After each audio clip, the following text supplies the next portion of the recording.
here today, but he talked yesterday about his portfolio. The theme from Steve, Dan, and Mark is that they're continuing to expand into private equity, venture. A lot of guys that didn't understand Bitcoin got to understand it. Ray also, despite his comments today, he owns Bitcoin.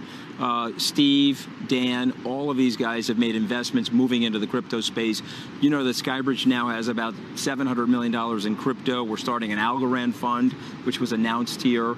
We're capping that fund at $250 million. We already have over $100 million raised for that fund. And so I think that's a big thing. Crypto's here to stay. If the regulators are going to regulate it, Scott, they got to do it very, very quickly, because before long there'll be 200 million users in the United States, pension fund holders, retirees.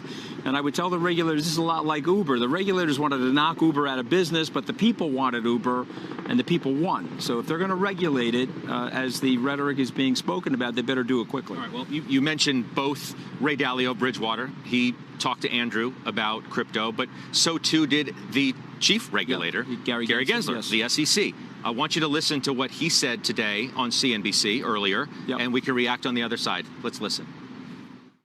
I look forward to further engagement with the companies in this space and the market participants. And it's really about how we bring basic investor protection to protect people against fraud and manipulation. And this is an area that's been rife with fraud and abuse. Rife with fraud and abuse. That doesn't sound like somebody who's ready to have a party for crypto. You know, listen, I'm not in love with the comment, but I also appreciate Gary's position as SEC chairman. He's got a lot of people in the Congress that don't fully understand it. There's a lot of negativity. I would implore people like a Senator Elizabeth Warren to come to a conference like this and sit with people in the industry so that you can understand what the protocols actually are and how they're going to make the unbanked banks, Scott. And so I think he's saying that to his audience, and I appreciate that. But you have to believe that he understands crypto as well as anybody, don't you? I do, and I listen to... He's not looking for, you know, the pulpit of a soundbite to send around, like some of the senators maybe you referenced. But I've also listened to 12 of the 24-hour lessons that he had on his crypto course at MIT, and I know what he said about Sylvia Macaulay, who invented Algorand. He recognizes that this is going to be a very big part of our future.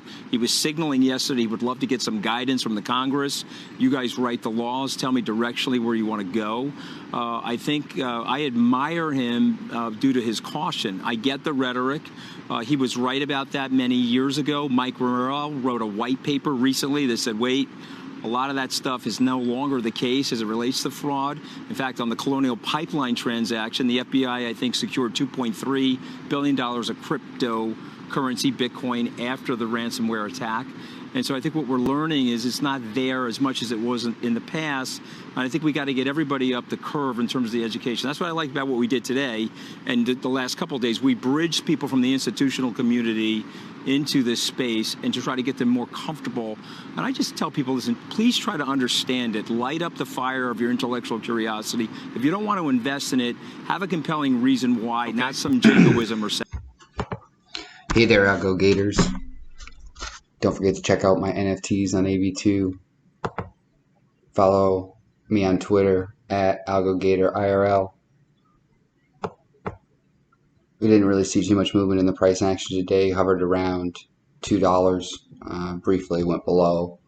Looks like we have a intraday low of 189 and intraday high of around 220, 219. So a little bit of boring price action, but I see just kind of accumulation factors going in. Still seeing a drop off in. We're seeing a drop off in some. Actually, the wallets today seem to be growing for 1K. 10K seems to be going smaller. 100K wallets are going down. Million wallets are staying steady. 10 million wallets have gone up, and over 1 million have stayed flat at 6. So it looks like we're seeing a really steady rise of growing up accounts. And the average balance in the accounts seem to be going low, which is good, indicating that more retail traders are entering the ecosystem to use Algorand. So that being said, I saw that Scaramucci was on CNBC and did an interview, and he talked about, how Gary Gensler actually feels about cryptocurrencies. Gary Gensler taught an open MIT course that's actually on YouTube on blockchain. So YouTube blockchain, here he is right here.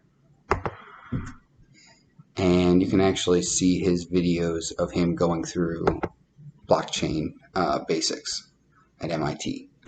So the last closing thing I have will be just a little video going out on Gary Gensler discussing Algorand and how it'll be used in the future. Until next time, see you later, Algo Gator. About the value proposition. There's 3 key questions. Do you need this data structure of a block, a data commitment, a block, a data commitment? It's a little clunkier. It's a little harder to search. Second question, and this is the harder, and then I get to the hardest as the third, is do you need consensus among multiple parties? Literally consensus. I have 3 daughters. For my 3 daughters to kind of have a consensus on where we're taking vacation, they're all in their 20s, they have their own lives. That's a challenge. There's 100 of you in this room if we had to have a consensus. So governance is tough. You could create Uber or Lyft on top of a blockchain technology today. Well, maybe in 5 years you could. It would have the performance. Sylvia McCally's Algorand, who's a Turing Award winner at MIT that I work with. Sylvia's got a great technology that has the performance. You could create Uber on top of it. The question is then who would update the software? There's still the question who would update software. Third question is, do you need a native token? And the history of economics, the history of finance, tells us that we all gravitate for the network effects of multi-use currencies.